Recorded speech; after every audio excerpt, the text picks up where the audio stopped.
What's up everyone, my name's Garrett. I'm a full-time 7-figure Amazon seller. And in today's video, I'm gonna be showing you guys how you can determine whether or not the product you are looking at is actually going to sell on Amazon. Learning how to do this is one of the most important skills any new Amazon seller needs to learn. Reason being is we don't wanna be out there shopping and purchasing products that aren't going to sell. We want products that are in demand, have a sales history, and are proven to sell so we can likely predict how fast they are going to sell and ultimately grow our businesses. So I want to show you guys a few different methods that you can actually use today, starting today, whether you're a new Amazon seller, maybe you're just getting your feet wet and you want to up your skills on how to determine how high in demand a certain product is. I'm going to show you guys the exact strategies I use when making my buying decisions to determine how fast a product sells, which variation is selling the best. I'm going to show you guys all that good stuff in today's video. So without further ado, let's hop into my laptop. I'm going to do a screen share and show you guys exactly how you can get this done. All right, so we are here in my laptop and I'm going to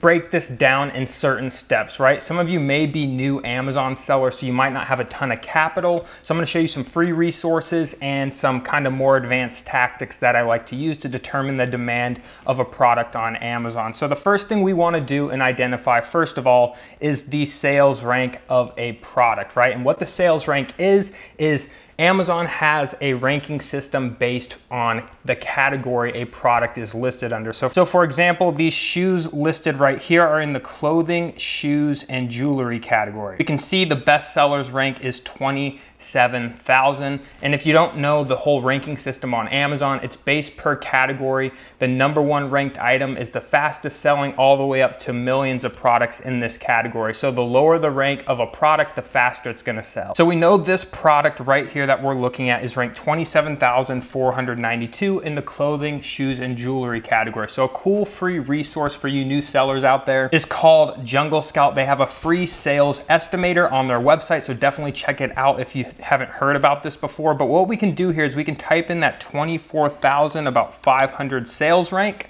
This is going to be the best sellers rank number, which we found there. The Amazon marketplace is going to be the United States of America because we're selling here in the US.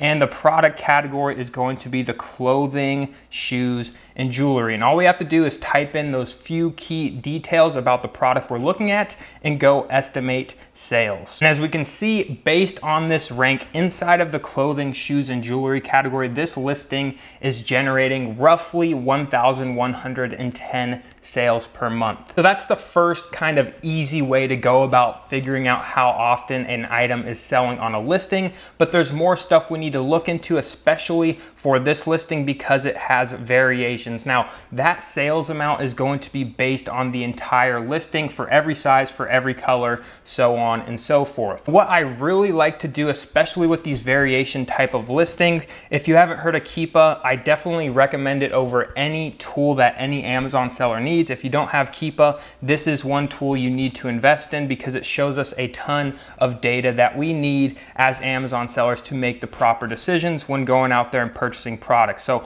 what we can do to determine, let's say we're looking at this black pair of Nike free runs in a size 10, right? How often is this size 10 in this color actually selling? Well, what we can do down here is go to Keepa and we can look at the variations tab, right? And what this is gonna show us is how many reviews a specific item on this listing is getting, and we can kind of get a rough idea of what the more popular colorways and shoe sizes are for this listing. So what we wanna do is head over here to this rating. We wanna bump all the top rated products up to the top, and we can see right here, this black colorway is going to have the most of the reviews on this listing, size 10.5, 11, 12, 9.5, and it also gives you a cool little estimate of how much overall percentage wise of the ratings on this listing comes from this 10.5 black men's Nike free run Flyknit. So what we want to do with that information is, let's say we're looking at this size 10.5, it's a Nike free run, we have the black pair, right? This is roughly getting 5% of the reviews, so we can kind of predict that, hey, this product's likely getting about 5% of those sales. So what we want to do is just times this by 0.05, and we're gonna get roughly, this one item on this listing is probably selling in the ballpark of around 60-ish times. And that's just a rough estimate but it helps us make those proper buying decisions. So we know that this pair of shoes in the black colorway in a size 10.5 is selling around 50 to 60 times per month, not that 1100 number that we saw in the beginning. That's one reason why I think Keepa is very valuable, especially with variation listings. You can see the most popular variations and how much of the sales are actually being dedicated towards that listing. So that is another way I like to check if a certain product is actually selling, how often it's selling, how often it's getting reviews, because we can kind of base our product research off of that. Another cool feature on Keepa I like to use is the data tab. And what I like to do is go over to the offers tab. And what this does is it kind of shows us an estimate of, hey, these other sellers on this listing, how much have they had in stock? How much do they have in stock now? And we can kind of see how often these other sellers are getting sales. And we can see here at the bottom, their total stock count is 62. And in the last 30 days, it's sold around 102 times. We can kind of get an idea of just how often this product's selling. We see this guy came into stock with 10 pairs on August 2nd. His stock count has dropped down to 1. And we can kind of just get some more data going that way. Now, I don't use this kind of method that often unless I'm looking at more of a replenishable type of listing. I'm looking for other sellers that have been on this listing for a while. We can see the actual, when they were first seen. We can see this guy's been on this listing for 36 months. We can kind of get a better idea saying, hey, this guy's been selling this product for 36 months. He's likely getting it somewhere, so we need to figure out where he's purchasing it so we can buy that product over and over again, just like how he's doing. Another cool feature we can look at is the buy box statistics, because if you didn't know, if you're new to Amazon, the buy box is this little thing up here where most of the, like 99.9% of the sales on Amazon happens in the buy box. So we can see right now for this size 10, Zen Goods has the buy box on this listing. And we can come down here and just see kind of the percentage of the rotation of the amount of sellers that are getting a share of the buy box, because we want to calculate that into the actual amount of products we can determine if they're gonna sell or not. So for example, if we have a product that's selling 100 times per month and we see there's 5 other competitive sellers, right? And we see they're all getting around the same amount of buy box share, we can kind of predict that if we come in as the 6th seller on that listing, we're gonna range anywhere from 15 to 20 sales per month, so we can better make our buying decisions that way as well. So you wanna take all these data points into account when actually doing your product research. You don't wanna just go off a basic sales estimator because it goes a lot deeper.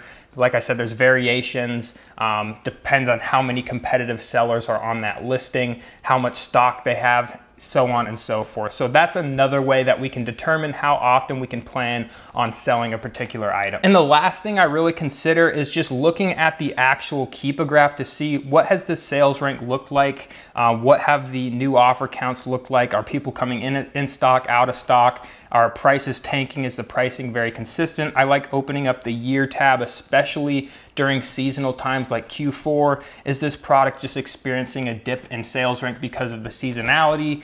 If that's the case, I might not want to go as deep because we don't want to risk, that seasonality going away, that rank going up, and then we have a ton of stock left over. So I like coming over here, checking out the sales rank kind of at different times of the year so I can better gauge how much stock I want to purchase for this particular product. So there you have it, guys. Those are the pretty much the basic principal ways that I use when doing product research to determine how much stock to buy, how often this product is likely to sell. I hope you gained some valuable information in this video. If you have any questions whatsoever, let me know down in the comment section below. I try to reply to every single one of you. And if you're new to the channel and like learning more about selling on Amazon, definitely consider joining the family, hitting that subscribe button. Also, if you're a new seller and you're looking to take your business to the next level, check out my coaching program, link in the description, the Arbitrage University, where I go A to Z on how to grow and scale a profitable Amazon business. But that's gonna wrap it up for this one, guys, and I'll see you on the next video.